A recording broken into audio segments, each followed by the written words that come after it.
Okay. Hi, guys. Thanks for coming. I'm Jennifer Yu. I'm a program manager on the Internet Explorer engineering team, and I work on graphics. And today we're going to talk about modernizing your website using SVG and HTML5. So how many of you in here have heard of SVG? Have you heard of it prior to Tuesday's keynote? All right. How many of you guys have actually used it? Okay, a fair bit. And how many of you have used it to create like interactive experiences? Okay, just a couple of hands.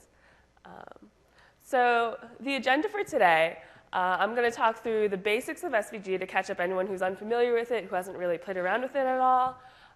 Talk about SVG scenarios, when you'd want to use it, why you'd want to use it.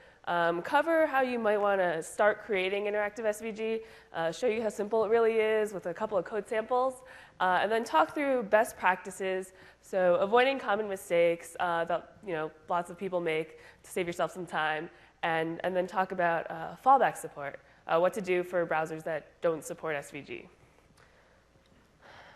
So the basics of SVG.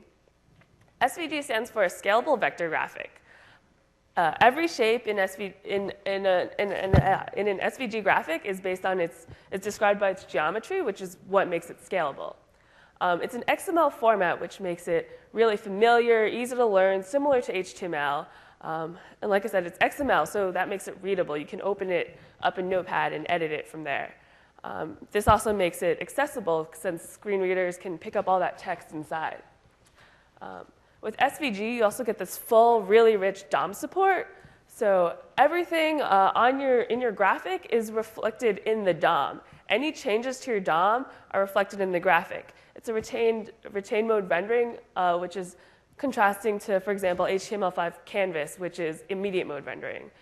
So you get a lot of rich functionality with the full DOM support. So a little bit of history about SVG. The first draft was published in 1999. And it's been floating around since then, largely static documents.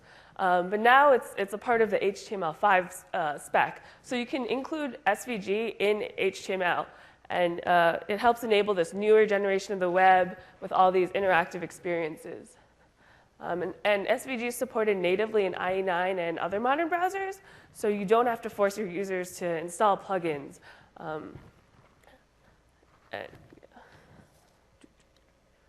So we'll just run through a really basic example of SVG. Okay. So can you guys see that? Yeah? Okay. Okay. So here we have a really basic HTML file, and I've just dropped in my SVG element. Like I mentioned, it's a part of HTML5 now, so you can just include it. And let's make a circle. So it's as simple as adding a circle element and then specifying its center point, CX, CY, and radius.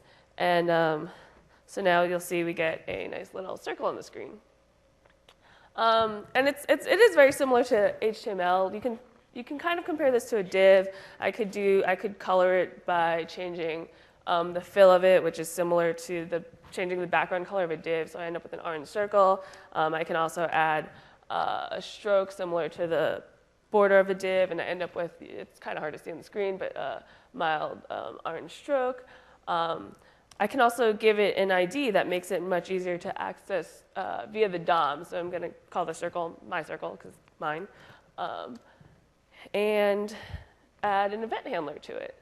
And I'm just going to pull in the script. And so this is basic script. It just runs through the colors of the array. And as you click on it, because of this event handler, it'll alternate the colors of the circle. And as you can see, the way that we're changing the color is by using setAttribute, which is similar to how you might modify an attribute in HTML. So now, if I refresh it, I can click on the circle and just cycle through colors. And it's really that simple.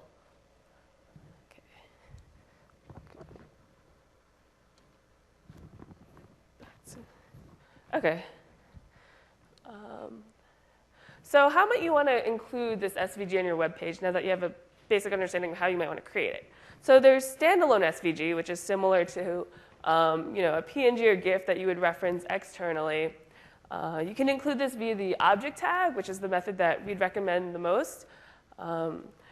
And you can also include it through a few other ways, including the image tag, but you lose functionality like scripting. So that event handler that I showed you, and the script that was running, that would not work in an image tag. Similarly, you can also include it wherever a CSS image can be included. For instance, you can use it as a background image. You can also include it inline. As I showed you with the circle, it was inline in HTML5. And that's one of the highly recommended ways of doing it. OK. So when would you want to use SVG? It exists on the web today in sort of small corners of the web. On the top left corner, we have this election map. This election map actually came from the New York Times blog site.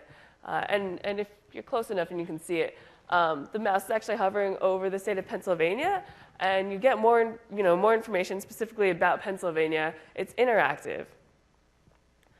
In the bottom left corner, we have gaming. And as I mentioned, there's full DOM support. So SVG makes it really easy to modify the position of a shape simply by changing its DOM, and it's reflected on the screen for you. You don't have to manage that yourself. On the top right corner, we have an image from Bing Maps. So if you navigate to Bing or Google Maps and look up driving directions, that path that's drawn, that's actually SVG. And so if you want to create small dynamic updates, SVG is great for that. In the bottom right-hand corner, we have interactive stock charts. So with SVG, you can create this cool custom image, that path that you see.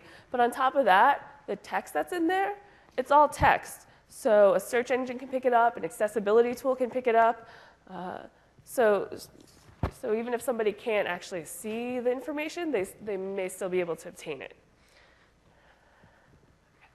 So when might you want to use SVG? OK. High fidelity vector documents is a great scenario for it. So maps, for instance, where you might want to be able to print it out with high fidelity, zoom in, zoom out, see crisp borders. That's a fantastic scenario. Organizational charts, and I have a link to one over here.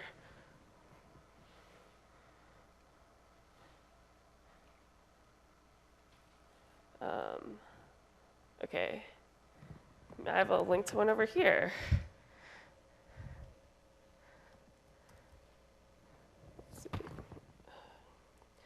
OK, so organizational charts are a great scenario for using SVG. This example that I have over here, as you can see, this is an organizational chart of the UN body. And when you're zoomed out like this, you can see the relationships between the various UN organs with each other. They have arrows describing these relationships. This is something that you can't really do with HTML alone. And unlike a raster image, if I zoom in on this, if I want to find out more information, I can see it. The text is still crisp and clear. And so SVG is a great format for that. Floor plans. So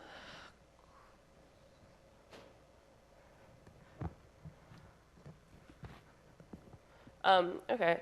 So here's a floor plan. This is actually the floor plan of my building. And as you can see, when I hover over it, I can find things like my office is over here. I get this sort of interactive experience. I can search for a room, and it'll highlight it for me. So all that text is still text. This floor plan actually comes in a PDF version too, but I lose that interactivity. I lose the ability to go over and see who's in which office. OK. Technical diagrams. Boeing and AT&T, for instance, they use this today for a lot of their technical documents. For like CAD drawings. Again, SVG is all based on geometry. So you get that precision. Okay, some more uses of SVG. Vector images, sort of similar to vector documents, but a little bit different. Logos that you might want to print out at various different resolutions. You can, if you save that as a single SVG file, you maintain that high graphic fidelity at any zoom size. You can print it out on a giant banner, on like a T-shirt, or keep it as an icon on your web page, and it's just a single file, and it retains all that information. Diagrams. So actually, a lot of the diagrams on Wikipedia today are available in an SVG format. This makes it easy to edit, so multiple users can edit it. It scales really well. It prints really well. User interfaces. Canon actually uses SVG as the format for a lot of their user interfaces. You can create custom shapes, things that are a little bit more fun than rectangles. CSS styling applies to it, and so it's really easy to just drop in a new theme and completely change the appearance of your SVG, your graphic. It also enables really easy interactivity, as I showed you earlier with the circle example. Fancy text is another good use of SVG. So a lot of times on the web today, you'll find raster images in the place of text if somebody wants to make it look a little bit nicer. With SVG, you can keep that text as text. You have much more functionality than you would in HTML and CSS alone. You can color your text with gradients and patterns, which is something that you can't do with CSS and HTML. Okay, so how would you go about starting to use SVG? The first thing that you might want to pay attention to is the viewbox attribute. So the viewbox attribute establishes a coordinate system for your SVG element. This allows it to enable really easy scalability. For example, if you look at this, okay.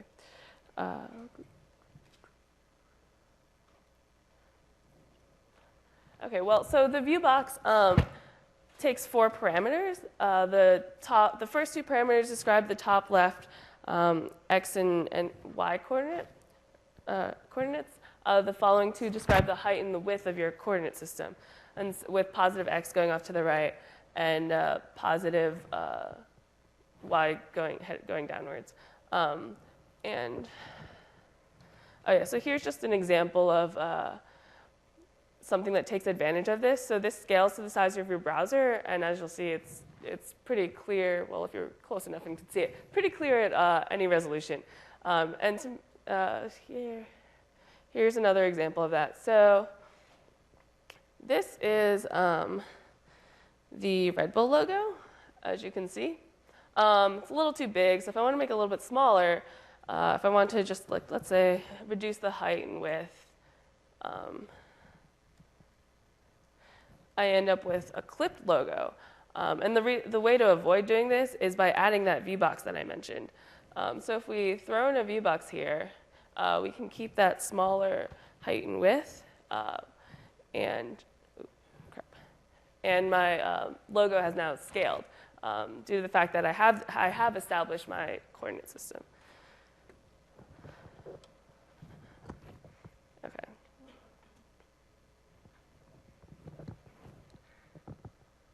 Okay, styling and hit detection.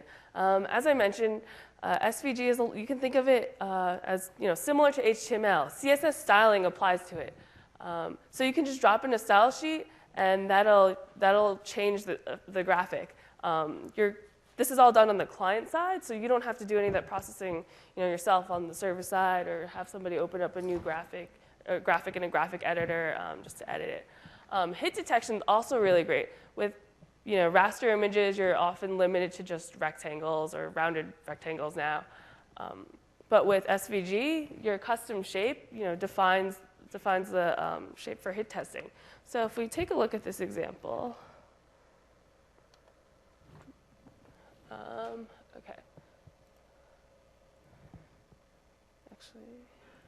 okay, so if we take a look at this example, this is a map of the US. As you can see.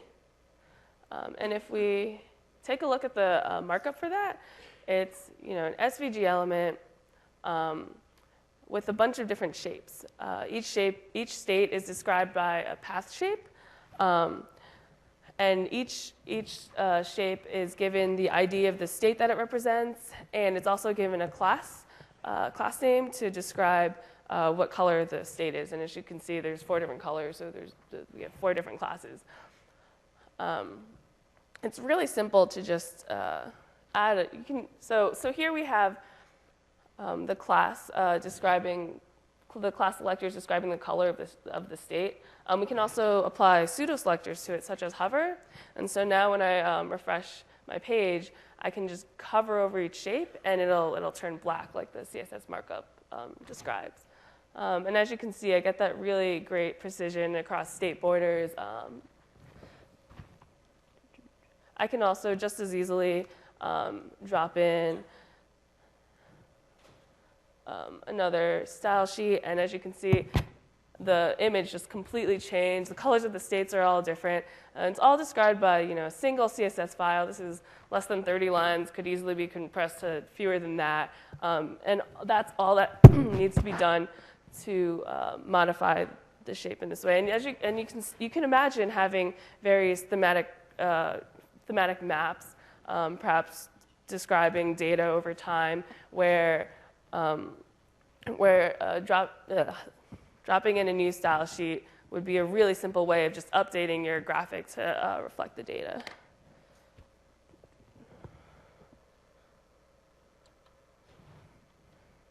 Okay.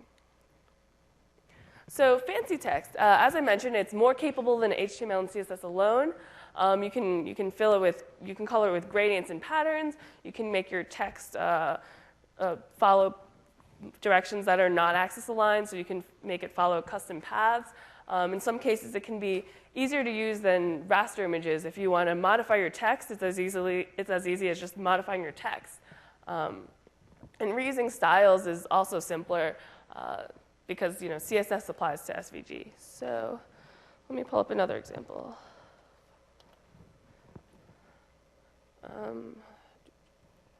Okay. So here's an example of a page that uses SVG text. So this part here is actually HTML text, and we have this part over here is SVG text. And as you can see, it's selectable. It's really text. It's surfaceable to a search engine without needing to do anything special. It's just text. So how do we create this?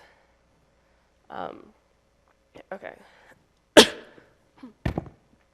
So I have gradient defined, and that defines the color. And I'm not sure if you can tell, but there's a subtle gradient that goes from a lighter orange to a darker orange here.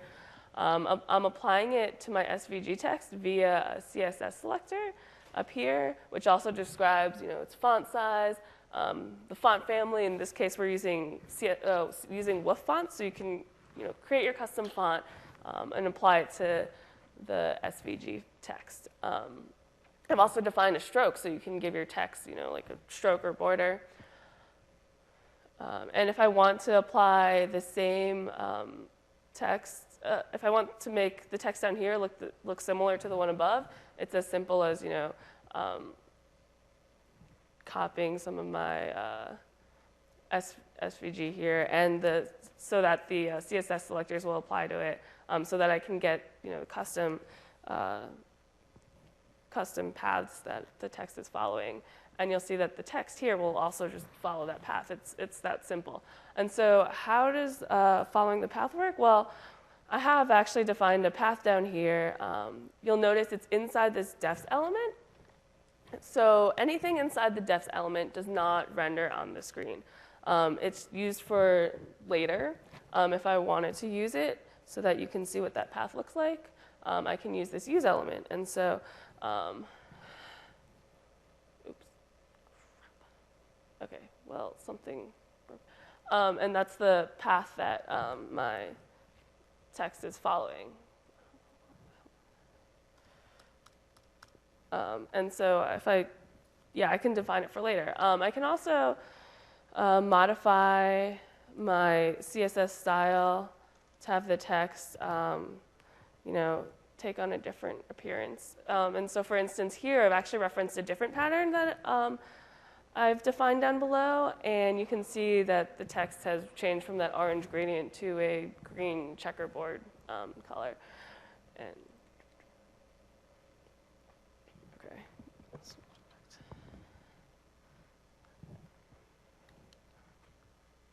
Okay, so animating SVG with script.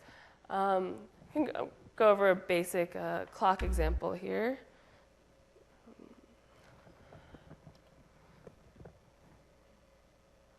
Okay, so here I have a clock. I'm going to start it out with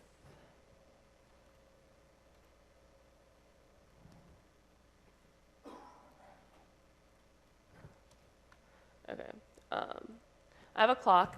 It's not fully there yet. I have the clock face defined thus far.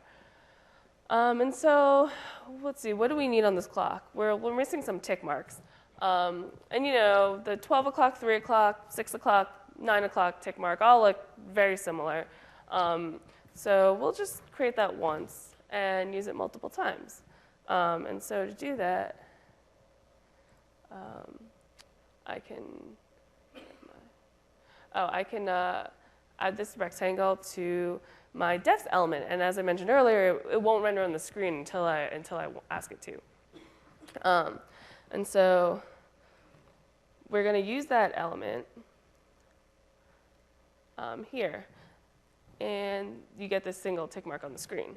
And so that's the 12. That represents 12 o'clock. 3 o'clock is very similar to 12 o'clock. It's just rotated around 90 degrees around the center. And so we're doing that here. We're using the tick mark that was previously defined, and we're just going to apply a transform to it. Here I'm using a rotate transform. It's rotating 90 degrees around the center, which is 50-50. There's other transforms available, like translate, move things around in the XY plane. You can also apply your own custom matrix for transformation, or if I want to make this like a Salvador Dali painting, I could add a skew transform. But here I'm just going to use rotate. And so this tick mark represents the 3 o'clock tick mark. This one, 6 o'clock, we're rotating around 180 degrees, and 9 o'clock. And so now I have these tick marks on the screen. They're looking a little short though, so let's just modify our original definition and refresh the screen, and you'll notice that I only made one change, and since all those other tick marks are referencing the original rectangle, they all just changed and those changes were reflected on the screen. Similarly, I'm just going to add a smaller tick mark for the other hours, and similarly apply the same sort of paradigm. And so now I have my full clock face. Still missing a few things like some clock hands, so I'm going to add that.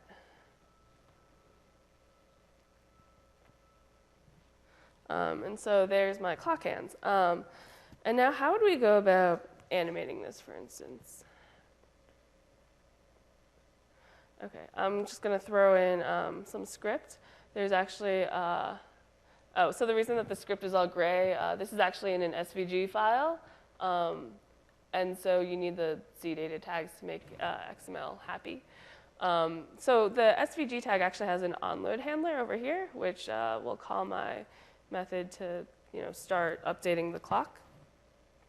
And so we get the clock, we get the current time about every second, calculate the angles.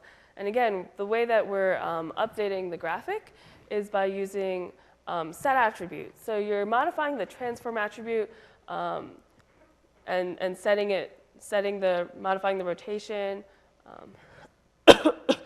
setting it with a string. And so now if we go back to our clock, you'll see that it's lunchtime.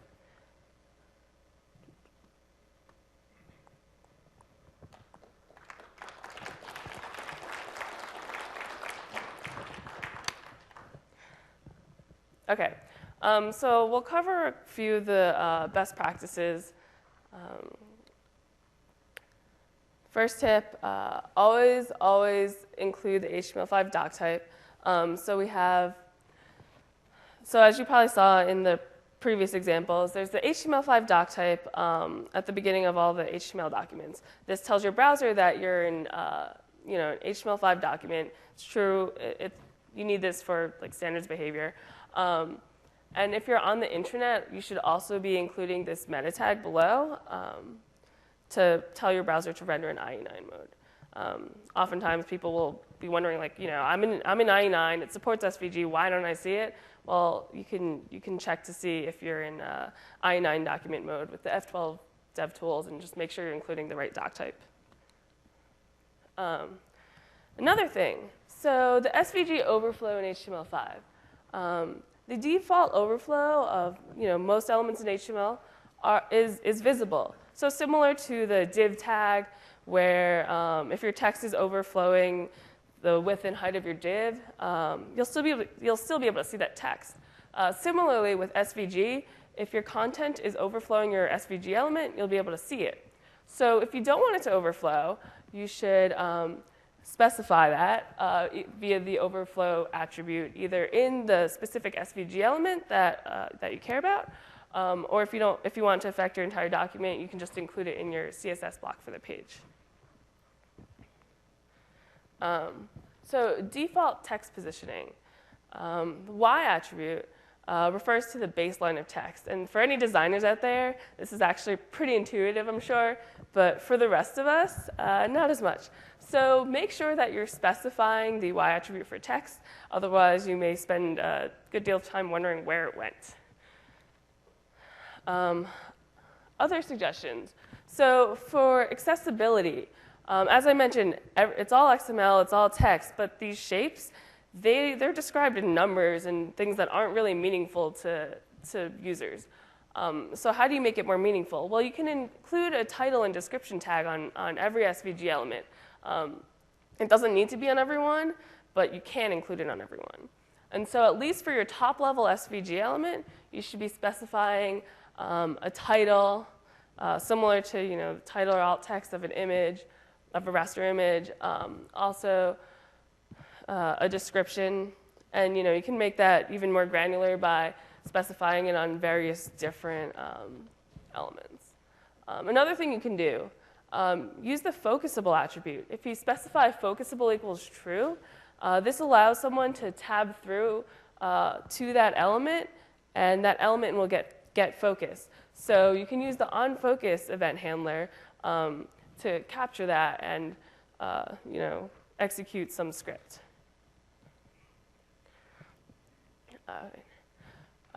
Namespace inclusion in SVG files.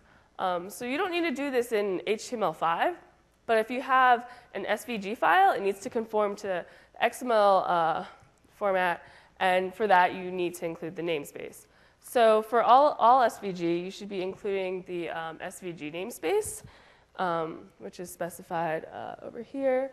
And if your SVG contains xlink :href, you should also be including the xlink namespace.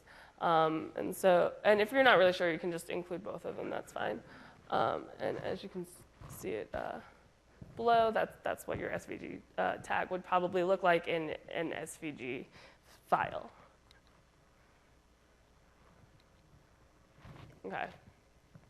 Another thing, you can take advantage of the SVG DOM. So what I showed you earlier with set attribute is actually using the core DOM. That's what you would use on HTML. It's often simpler. It's more consistent. It's familiar, again, because it's like HTML. It's like what you would use on HTML. It's always, you set attribute. Parameters are your attribute name and then your attribute value. Oftentimes it's slower though. So if you take a look at the first example, that's a string. They're small strings, but they're still strings and they need to be parsed. Whereas with the SVG DOM, you can access the values much more directly, which will make it faster. And if you take a look at the second example, using set attribute can often just be more complex. You have to do all this additional parsing that you wouldn't need to do if you could get at those values more directly. So if you can, you should try to use the SVG DOM. The one caveat about that, though, is that SVG DOM is a little more complex, not as consistent. Okay, first thing to keep in mind, most SVG DOM objects, they contain a base component and an animated component. If you're scripting any animation, though, you always want to use the base value. Might be a little confusing, but just bear with me. But yeah, you want to use the base value for scripting. So there's a few different SVG DOM types. You have your presentation attributes, which are a little more straightforward. It's just the name of your element, dot style, dot name of attribute. And that's how you can access it. That's how you can modify it via script. You also have values. So for instance, radius, it's a single length, single dimension, just one number. You can access it via .r, .baseval, like I mentioned, using the base value, .value. There's also objects. So for example, ViewBox that I showed earlier with the 4 parameters, all 4 of those are reflected in the DOM for the DOM object for the ViewBox. So if we want to get the X value, for instance, in that ViewBox, we'd be using my SVG.viewbox.baseval, again, the base value, .x. And then you also have lists. So in the clock example that I showed you with the transform, I only used a single transform there. But you can apply multiple transforms and chain them together. And the DOM representation of that transform is always a list. So if you want to access a single one of those transforms in the DOM and modify it, the way you would go about doing that is using .transform, again, .baseval, and then .getItem in the index of the item that you want.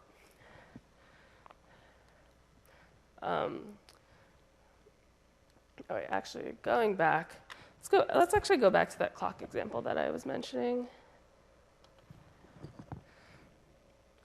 So here I'm using set attribute, but I could just as easily be using the SVG DOM that I mentioned. So instead of setting, instead of serializing my strings, I can just more directly put this information into the methods that will update the transforms accordingly. So if I delete this, my clock is, I've refreshed the page, but my clock is still running fine. And so, like I said, you get this transform list, you're getting the base value of that transform list, you're getting the specific item, which in this case is rotation, since we initialize them with rotations. And then I'm just modifying that rotate transform by setting it to a specific rotate value that reflects the current time.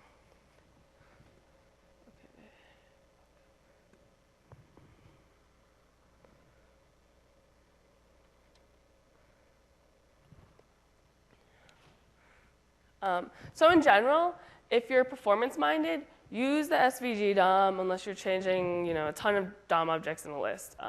It'll generally be more performant. And if you're not really sure of whether the object type that you're looking at is a value versus an object versus a list, you can always consult the specification, since there's a section on DOM interface at the end of each chapter. But again, if this is a little too complex or too tricky, you can always just use set attribute. It's a lot simpler. If performance isn't a huge deal to you, if those minor gains don't matter that much, you may just want to use set attribute instead.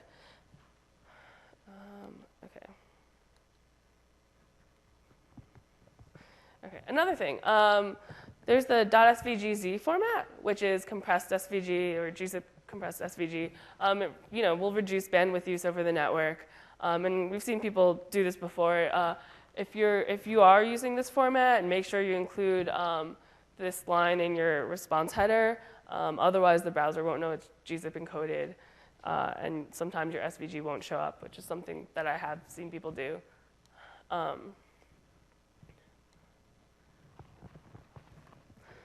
Specifying MIME types for your .svg and .svgz files.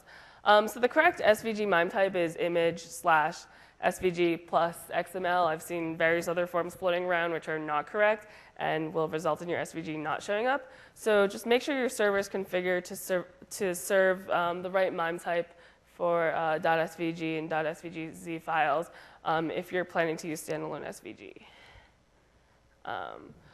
Okay, so here's some popular tools for creating static SVG. Inkscape's a great one. It's free, freely available.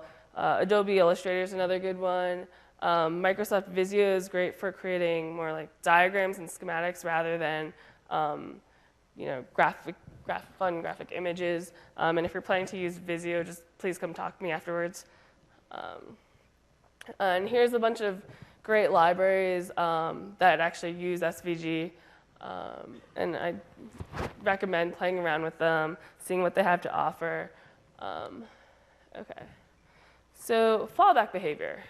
What do you do if your users have older versions of IE? Okay, so first of all, make sure you're using feature detection and not browser detection. This way, you're not making assumptions based on the browser whether or not it supports certain features. So SVG has a whole list of feature strings, and you can use this one to check to see if the browser supports SVG. So using document.implementation.hasFeature and that feature string that you see up there to check to see if the browser supports SVG. So this way you can provide that SVG experience for folks that have a capable browser, and then only fall back if they don't. There's also static image fallback. You can use the object tag for built-in fallback support.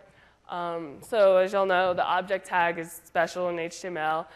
If the browser does not support the MIME type specified in the type attribute, it'll fall back to the content inside. So here, if you had an SVG logo, you wanted it to scale nicely, you could include that as the source or data for your object tag. When IE9 comes along, it'll see that it supports the image/SVG plus XML MIME type, and then it'll render the SVG version of the logo. When IE8 comes along, it doesn't recognize the MIME type specified, so it'll fall back to the PNG version, and you might lose some graphic fidelity there, but at least your users are getting something. There's also a few fallback libraries available. You have your VML fallback support. So VML stands for Vector Markup Language.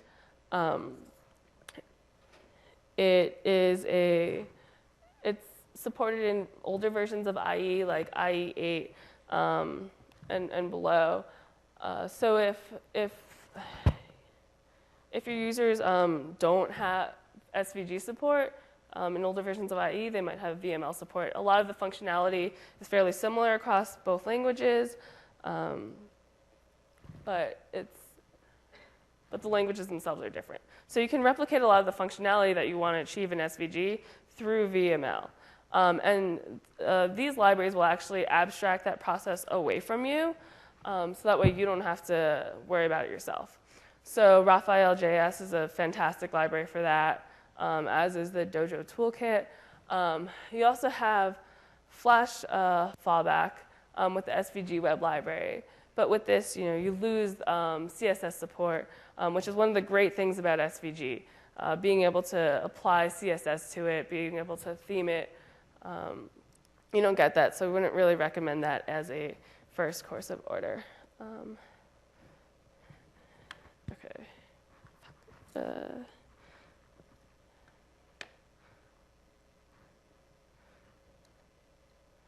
Okay, actually, hang on. So some more examples of combining SVG with HTML5. So this actually comes from our test drive site.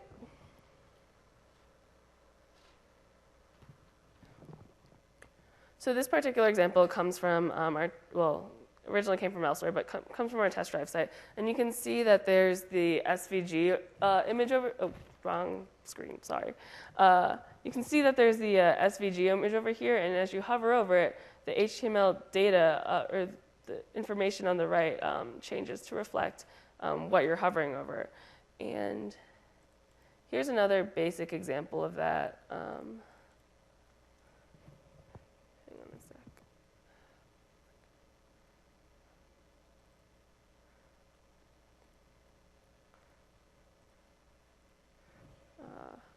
Sorry.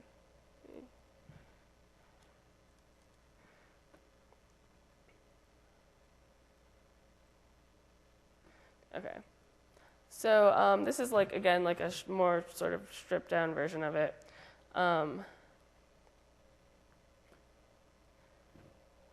So here I have a different map, a smaller map. This is the map of the Galapagos. And as you can see, when I'm hovering over the images, I have this text showing up depending on which area I'm hovering over with. That'll give me more information. It's kind of ugly, but you guys can probably do a better job making it look nice. And so the way that this is done, again, I have a bunch of different path shapes, each of them describing an island. And with hit testing on them, with event handlers on them, which are added up here, I can easily make those changes and update my my HTML div tag to contain all the description of the particular island that I'm hovering over. And so you can see how this could be extended to make a more interesting map with more interesting data, such as German election map data, something more useful for people. Okay. Going back to, okay. And going back to the slides, let's see. So we have a few calls to action for you. So please just start using SVG, learn how to use it, just try using it. Try finding a graphic on your site that could be enhanced with SVG. You gain the ability to print high fidelity documents. You can zoom in and out. So that's one scenario where you might want to do that. And it should be fairly easy to do so. You're just changing perhaps the format of something. And again, since it's natively supported across all browsers, you don't have to make your users install plugins, such as a lot of PDF files could probably be better served in SVG, for instance.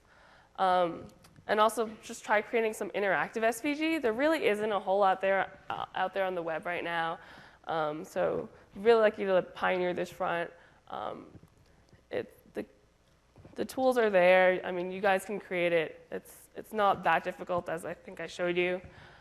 So creating interactive SVG would be great. You can use the libraries and tools that I mentioned earlier for fallback management. This way you don't have to worry about dealing with that yourself. You can just let the library do that abstraction for you, and maybe even create your own libraries. And I think that's all I have. So any questions? Yeah? Oh yeah. So, yeah. So the maps themselves, I didn't actually create because I'm a terrible, terrible, terrible artist. But let's see. You can. So I think maps in general, you can get that data, the boundaries of countries, et cetera, from elsewhere. These maps actually came from Wikipedia because, as I mentioned, they do have a lot of SVG files up there, and I modified it. I modified it to work with the demo that I had. Yeah, you definitely wouldn't want to be creating these custom shapes by hand. They're fairly difficult. Like the map of the U.S., Colorado, maybe you'd be able to figure out the path of, but like my home state of New Jersey, it'd be really hard pressed to find someone who could tell me the geometry of the state. So for that, I would definitely be using tools like Inkscape and Illustrator that I mentioned. or converting from already existing data into an SVG formatted path data. Hi. Right there. Oh, sorry. What's the status of SVG fonts? What? What is the status of SVG fonts? So SVG fonts, at least in the working group, they're pretty much like deprecating it, or not deprecating. Sorry, they're making it optional. So that way, SVG viewers are not required to support it. We believe that with WUF fonts, it provides a more consistent experience with HTML for developers. So using WUF fonts instead of SVG fonts still enables customizability of your font. So what would be the process of embedding a font in a similar way like a PDF would embed the necessary fonts and glyphs for any viewer to be able to render them? Do they have to be externalized as TTF, like TrueType fonts? To a WUF font. Yeah. You could use WUF fonts. Okay. Web open format fonts.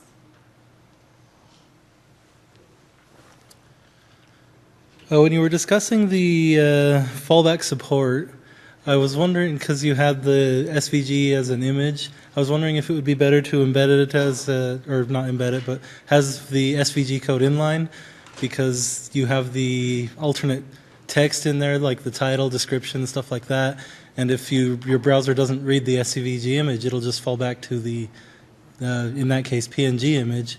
So would that not have the additional text?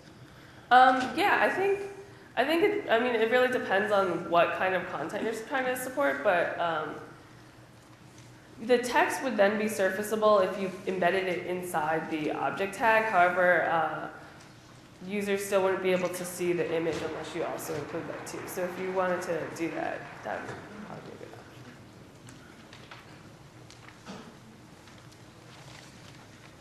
option. If you were to create a rich multimedia presentation with animation and colors and things moving around, what would you use, SVG or Canvas? If I wanted to create, let's see, well, you're talking about presentations, so I would probably use SVG for that because, again, like the text is much more easily surfaceable, and it'll be great no matter which screen you're on or what the screen resolution is. Whereas Canvas, you have to worry a little bit more about that. How about performance-wise? Performance-wise, I think it really depends on the specific thing that you're trying to do. If you have like tons and tons and tons of animations and tons of objects, Canvas might be a better option for that.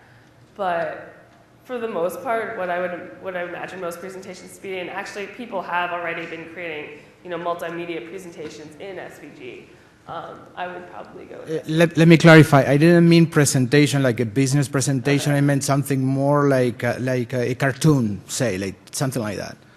Okay.